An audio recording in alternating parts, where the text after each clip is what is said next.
کفار نے یہ کہا کیوں نہ اتری کچھ نشانیاں ان پر ان کے رب کی طرف سے. یہ لوگ سرکشی میں حد سے بڑھ چکے تھے. ان کا مطلب کہ وہ معجزات جن کا وہ مطالبہ کرتے تھے، ورنہ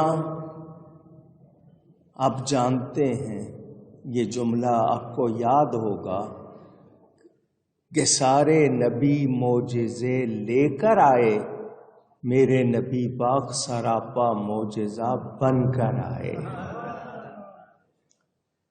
قرآن میں 9 آیات کا لفظ حضرت موسیٰ کے لیے کسی نبی کو 1، کسی کو 2، کسی کو 3، کسی کو 4. ابن تیمیہ جیسے شخص نے کہا 6000 معجزے تو نبی پاک کے گنتی میں آئے ہیں، جو گنے نہیں گئے وہ پتہ نہیں کتنے ہیں. حضور صلی اللہ علیہ وسلم کے معجزات سب سے یہاں آپ کو 2 باتیں بتانی ہیں. فرمائشی معجزہ، کچھ لوگ کہتے ہیں جی ہمیں فلانی چیز کر کے دکھائیں، ایسا کر کے دکھائیں تو ہم مانیں گے. اس کو کیا کہتے ہیں؟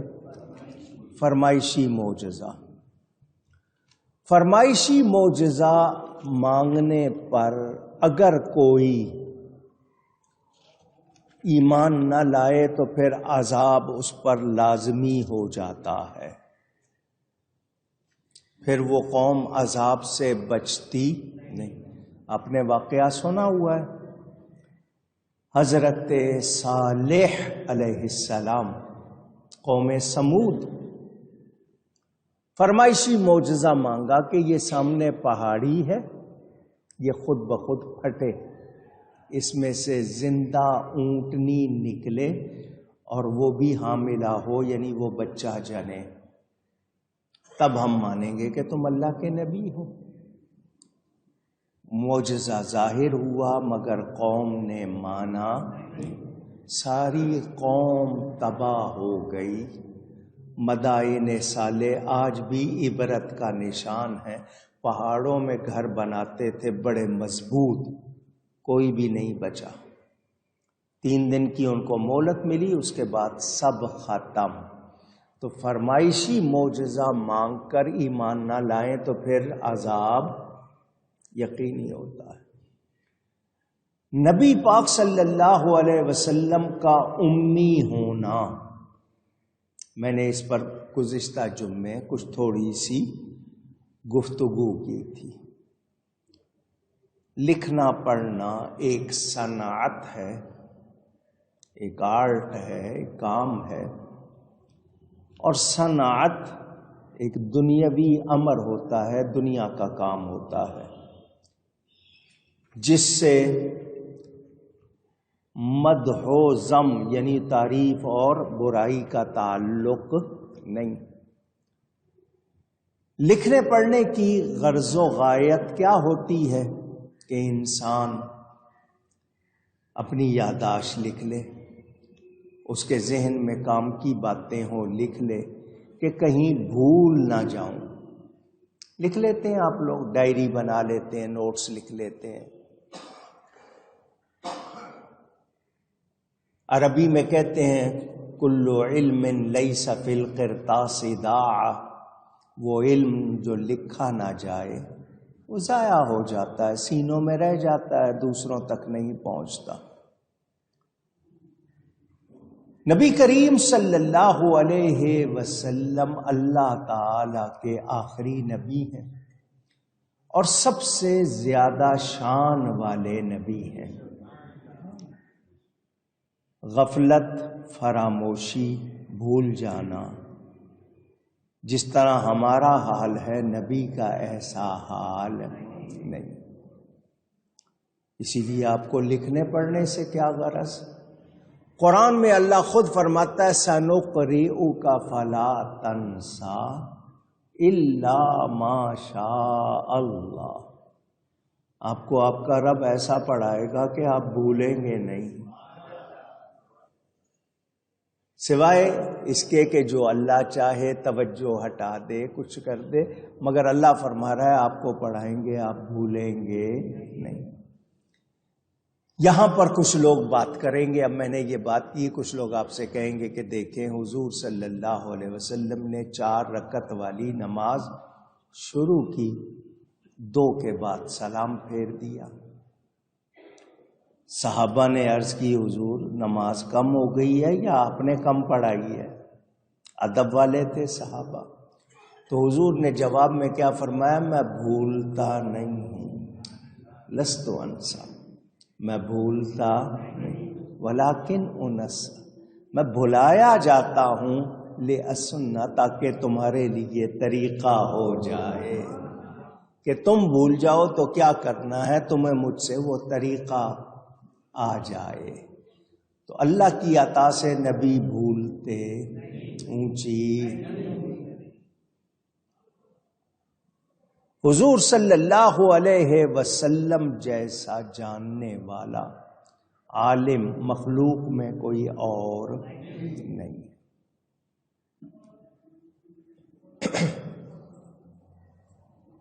تورات اور انجیل جس طرح بھی تھی، بدلی ہوئی تھی، جیسی کیسی تھی، اس کے عالم موجود تھے، اس کے پڑھنے والے، جاننے والے، یہودی اور عیسائی راہب اور احبار رہبان موجود تھے۔ ان کو معلوم تھا ان کتابوں میں نبی آخر الزمان کا ذکر موجود، تو وہ جانتے تھے، نشانیاں بھی بیان ہوئی۔ اور قرآن میں ہے یعرفونہ کما یعرفون ابناءہم، جیسے اپنے بیٹوں کو جانتے پہچانتے تھے اسی طرح وہ نبی پاک کو پہچانتے تھے، لیکن مانے نہیں، ضد کی وجہ سے۔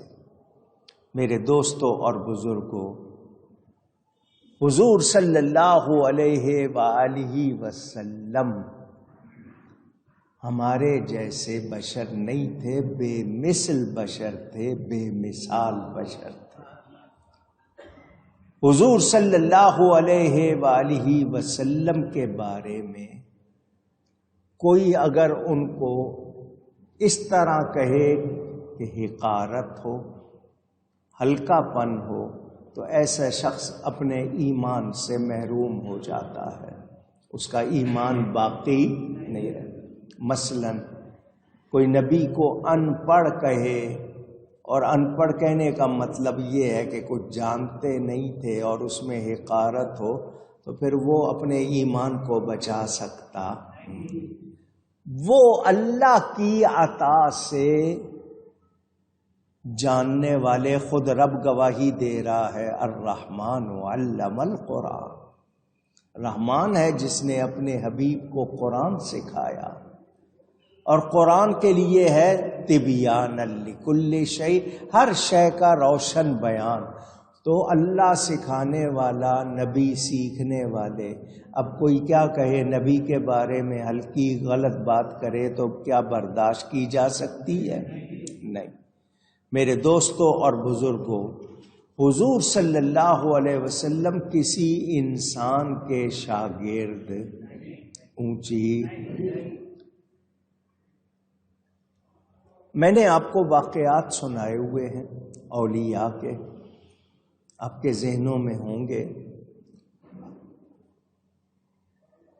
حضرت سیدنا غوث اعظم کے، حضرت مجدد الفسانی کے، غوث پاک فرماتے ہیں میری نظر لوح محفوظ پر لگی رہتی ہے۔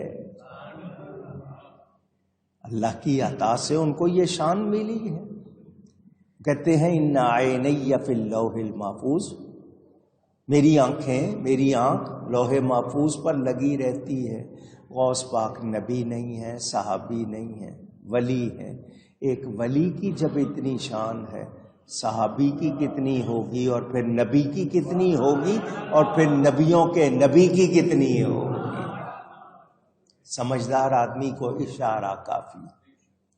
میرے دوستوں اور بزرگوں، جن کی نگاہ لوح محفوظ پر ہو ان کو کسی کتاب کو دیکھنے پڑھنے کی کیا ضرورت؟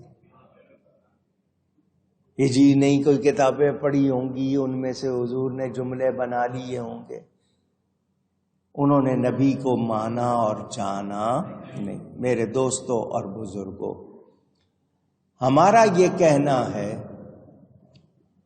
کہ یہ قرآن تمہارے سامنے ہے، تم اگر کہتے ہو کہ نبی نے کسی کتاب سے نوٹس بنا لیے ہیں تو اس قرآن نے چیلنج کیا اس طرح کی بنا کے لے آؤ۔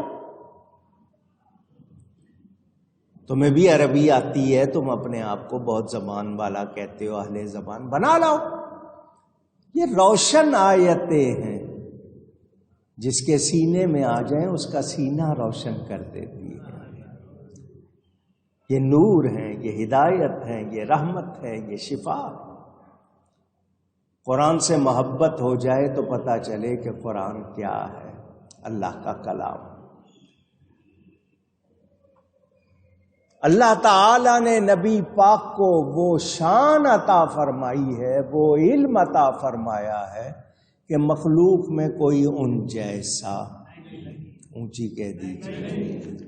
آگے چلیے، اب بات آتی ہے جو قرآن کو یاد کر لے، جو قرآن کا ترجمہ سمجھ لے، قرآن کا عالم بن جائے، اس کو اللہ تعالی شان عطا فرماتا ہے۔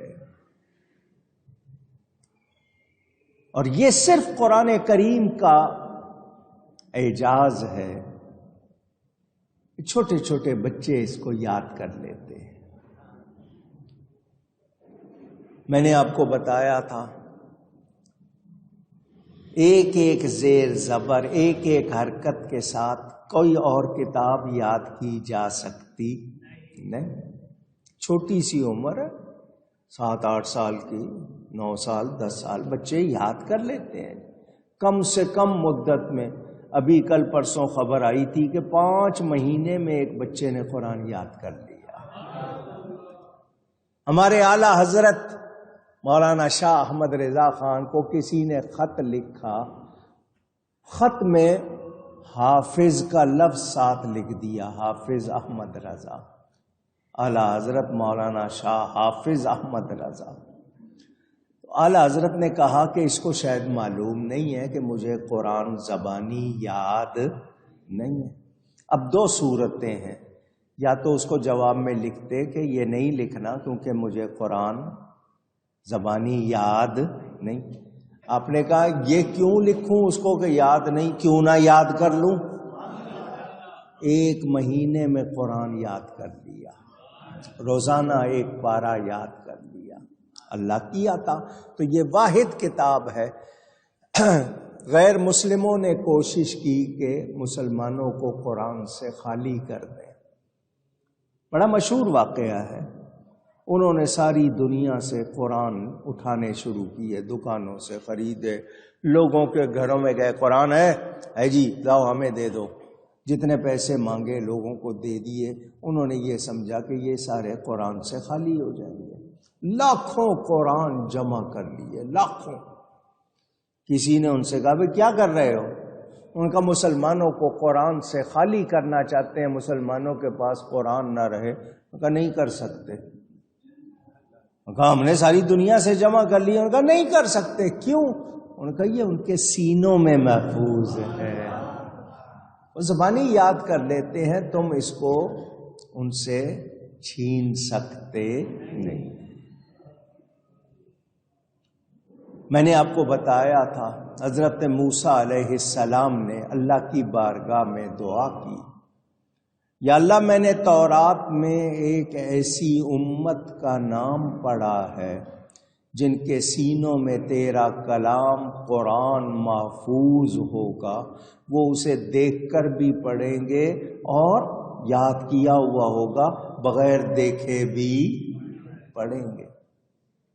تو جواب ملا ہاں وہ میرے حبیب کی امت ہے، اس کو ہم نے یہ شان عطا کی ہے۔ میرے دوستوں اور بزرگوں، سابقہ کا مطلب پہلی جو پہلے تھیں امتوں میں، موسیٰ علیہ السلام کی امت کے ہاں لکھی ہوئی کتابیں نہ ہوتی تو وہ اپنے نبیوں کے احکام شریعت یاد کر لیتے.